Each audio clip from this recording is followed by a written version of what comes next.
Eliza Redfern is an industry analyst with Dairy Australia. The latest outlook from Dairy Australia is out, Eliza, and look, there's a bit of up, a bit of down going on in the market for our dairy farmers. Yeah, that's right, Ricky. There's quite a lot happening in the industry at the moment. There's a lot of uncertainty and, volatility globally at the moment, but the Australian dairy industry seems to be supported by a couple of unique factors, whether that's around high farmgate milk prices or even strong domestic and export commodity values. Yeah, I noticed you say high prices for our farmers, but it is because there's at the present time, a reducing amount of supply. I mean, what's the major factors going on there? Yeah, so there's quite a few different factors at play when we talk about Australia's milk pool. So Dairy Australia, we're currently forecasting that for this season, the milk pool will contract between 4 to 6%.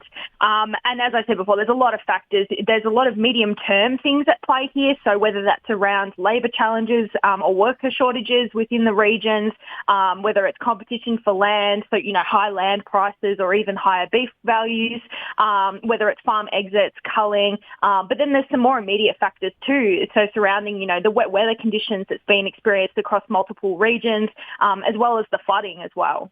Yeah, and I gather there's some consumer trend that's driving, I guess, the consumption levels here as well. And there's some movement where there's a move away from some products, but a big movement into yogurt, I believe. Yeah, that's right. So really during this time of high inflation, consumers are looking for ways to mitigate higher living costs. And so what we are seeing is that higher prices on the shelf, higher retail prices is injecting a lot of significant value back into the dairy supply chain.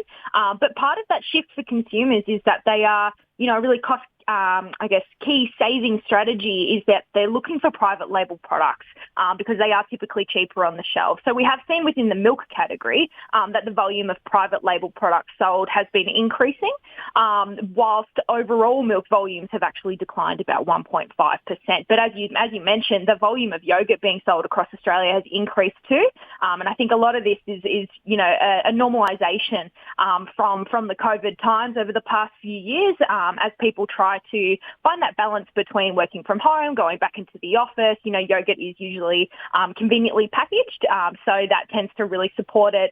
Plus, it's really strong health benefits. And when you talk about private label, I'm a bit old-fashioned. I used to call it home brand. Is that what you mean? More people are turning to that sort of a Woolies or a Coles milk rather than, that branded label that might be, say, a Pura?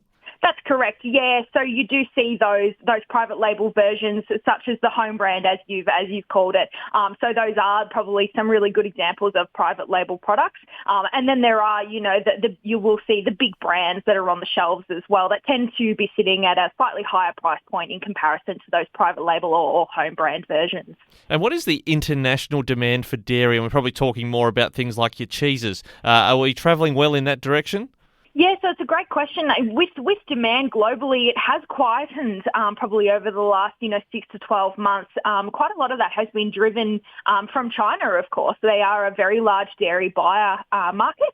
And so with their COVID-19 policies and their lockdowns and the impacts on that domestic consumption, there's been less importing into that country. And it's had a bit of a dampening effect on global commodity values. We've seen that those export commodities have fallen, particularly in the last few months of last year and coming into this year. But at the same time, whilst we are seeing that those commodity values are falling globally, Australian export commodities have actually remained quite firm. Yeah, and I do notice, and it's a little way back in history now, the Chinese did have their issues regarding milk formula, but I understand maybe from a previous chat we had with Dairy Australia, they sort of took some domestic steps to try and address that. Is it possibly a case that China's own domestic supply is in pretty good health as well? Yeah, that's another factor as well that's at play here. So their domestic supply has been increasing over time as they sort of look towards self-sufficiency.